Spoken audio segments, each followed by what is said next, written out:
Hello everyone, this is Jonathan Little, and today I'm going to share a hand with you that I recently played in a $15,000 buy-in World Poker Tour event. And this hand actually illustrates a few very key concepts that I learned and relearned while working on my newest book, Excelling at No Limit Hold'em. As you can see, there are a lot of very amazing poker players and authors involved. This hand in particular, though, I take some of the things that I learned from Olivier Busquet, Alex Fitzgerald, and then also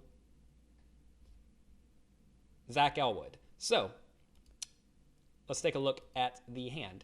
As you can see, the blinds are 100, 200, and we have 21,000 chips. We are very deep stacked, 100 big blinds.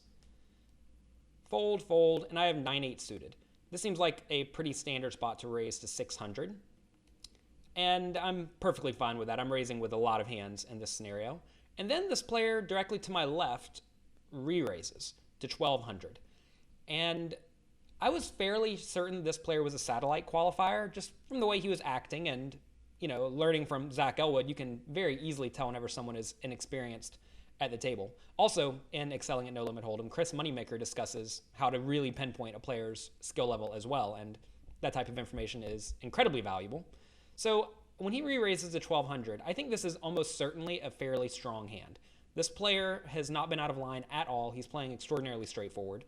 And for that reason, I am going to call 600 more and try to flop something very good.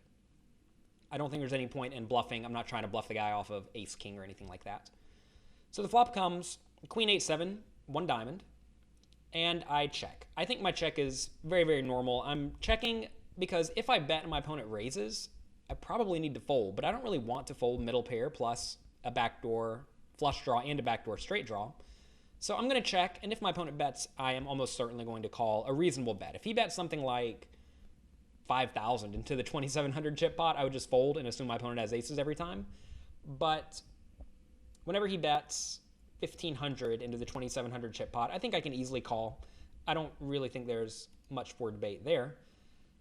I could check raise if I thought he would fold kings or aces, but I think that's very optimistic.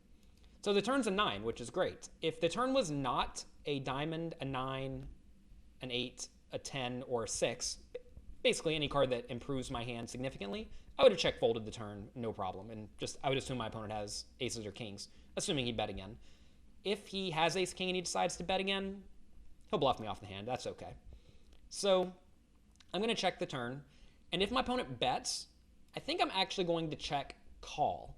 And I know a lot of players really hate check calling with two pair in this scenario because they want to try to play a huge pot. But you have to realize, unless my opponent is incredibly willing to lose his stack, which a lot of satellite qualifiers are not, he's probably not going to call my check raise unless he has exactly aces or kings. Although if I do put him on squarely aces or kings, maybe I should be check raising.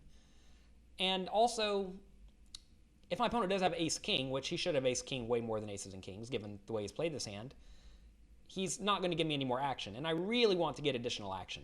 Also, my opponent could have me beat with pocket queens. And if that's the case, check raising is a disaster. So Phil Hellmuth actually talks a lot about this, and you can see this illustrated in his play, that you really want to minimize the spots where you go broke, where you open yourself up to go broke. And that's how Phil has done amazingly well over the course of his career, is that he does not put himself in situations to go broke very often. And check raising the turn, I think, really puts you in that spot to go broke easily. Or at least you lose a huge pot.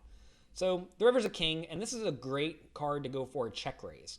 And I know I just said I'm not trying to open myself up to going broke, but I think if I check and my opponent bets, I can very easily put him on ace king or aces or kings. And notice that I beat almost that entire range. Of course, I lose to kings, but I beat everything else.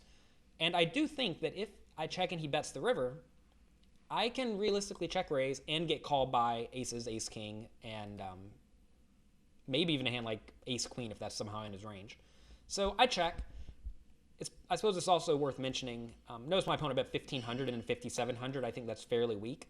If he bet something like 5,000 instead, I would have just called. But whenever he bets small, I think that's a very clear sign that he's trying to extract a little bit of value from a marginal hand. So I think I can check raise. I think this is a scenario where a lot of people would simply check call, turn over their hand, and expect to win the pot. But given my reads on my opponent, based on his bet sizing and the way he was acting in real life, this seems like a very good spot to go for a check raise. And I'm not going to check raise the minimum. I see a lot of amateur players check raise to 3,000 in the spot, trying to get called by everything. But I think you have to think about your opponent's range. And if your opponent has aces or ace king most of the time, and that's what you were trying to get called by, you should be check raising a little bit larger than that, because your opponent is not going to fold ace king to a check raise, especially if he has a satellite qualifier. You'll find that a lot of satellite qualifiers are not opposed to calling off for a decent amount of their stack, but they are opposed to calling off for all of their stack. And again, check raising the turn makes it clear to your opponent that he likely will have to call off for all of his stack. So he bets 1,500. I go to 5,500. I think this is a good sizing. It's about as large as I would possibly make it. I think once you start going bigger than that, your opponent may fold. And my opponent called, and I ended up winning a nice pot.